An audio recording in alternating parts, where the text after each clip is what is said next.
Welcome to my blood money guide.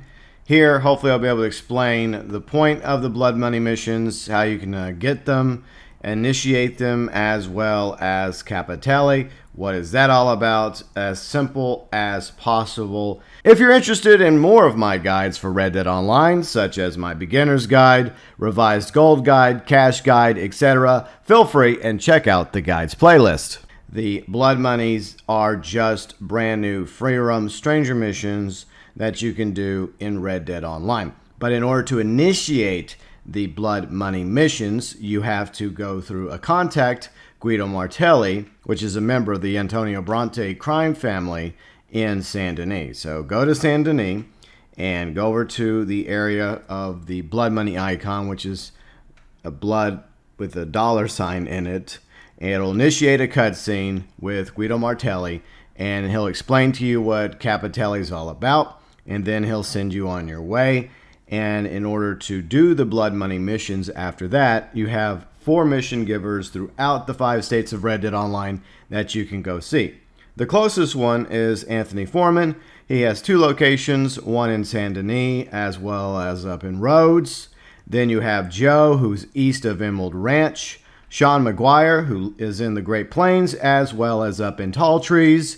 And finally, James Langton. You can find him in Henniganstead, just west of McFarland Ranch. He's also out further west near Lake Don Julio. Blood money missions are divided into 2 categories.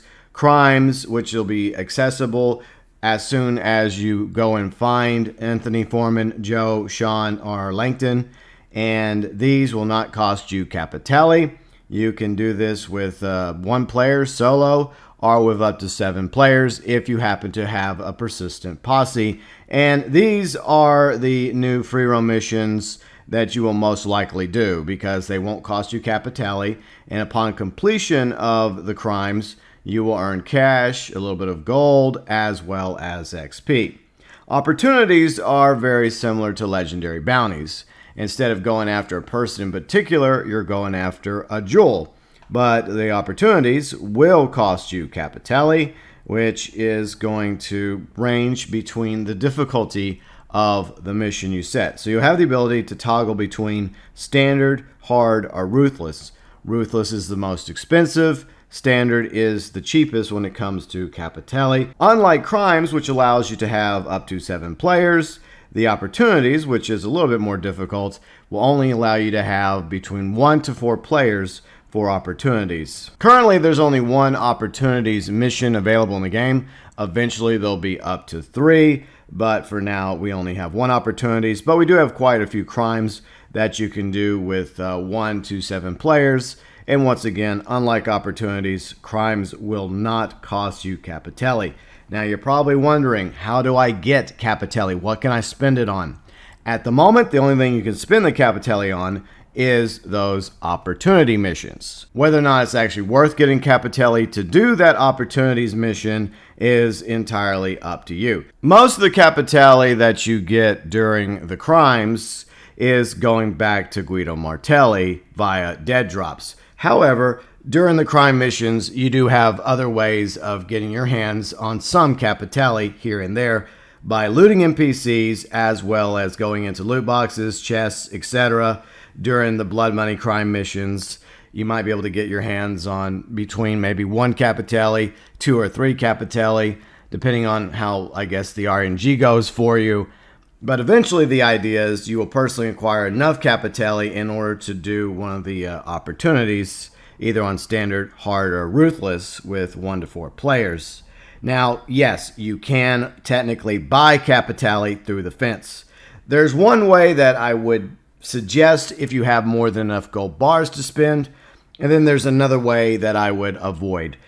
The hired gun kit is going to allow you to get 10 Capitale, but on top of 10 Capitale, you're also going to get a set of brand new bandanas, Ferrero bandanas. You're also going to get some additional ammo and consumables added to your camp lockbox or post office to acquire. So that's one way you can get yourself at least 10 Capitale, but you can also purchase Capitale at the fence for 3 gold bars for 10 Capitale. This one, I would say pass on. Do not waste your gold bars. I would pass on simply buying Capitale through the fence for 3 gold bars, especially since the only thing you're really spending the Capitale on is the blood money opportunities. Now, you can get Capitale through Quick Draw Club number 1. I did do a thoughts video going over the information as well as my opinion regarding Quick Draw Club number 1. And in Quick Draw Club number 1, which will cost you 25 gold bars, that you can get back, by the way. You can get all 25 gold bars back by completing Quick Draw Club number 1 between now and August 9th. You will be able to claim some Capitale through Quick Draw Club number 1.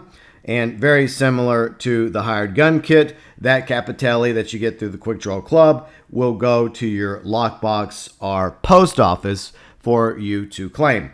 And you can find the Capitale in your satchel once you've taken it out of your camp lockbox or post office or taken it off an NPC during a blood money mission.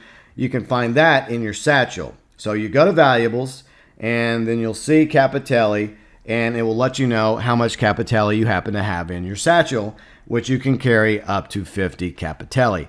As of right now, once again, the only thing that you're really getting Capitale for personally is to do the blood money opportunities missions. Once again, it's just a version of legendary bounties. Instead of going after an NPC, you're going after some jewels, but they are heavily guarded jewels, and you're going to be in for quite a fight. So I would recommend going in with at least one other player, perhaps a team of 4, in order to achieve the opportunities, if the opportunities blood money missions happen to be something of interest to you personally. However, I think most players are just going to stick with the blood money crimes, especially since they're not going to cost you any Capitale to do. And once again, unlike the blood money opportunities, blood money crimes can be accomplished with 1 to 7 players if you happen to have a persistent posse. So that's pretty much my blood money guide. Hopefully that helped give you a better idea of what blood money is all about. Basically, it's just new free roam stranger missions in Red Dead Online that you can do that pay out cash, gold, as well as XP. In simplest terms, that's really what it is. And there's currently only 4 mission givers available in the game that will give you out blood money missions. Once again, Anthony Foreman, Joe, Sean McGuire, as well as James Langton. Hopefully this guide helped you out, and if you happen to have any additional questions or tips regarding blood money, feel free and leave those below in the comments section.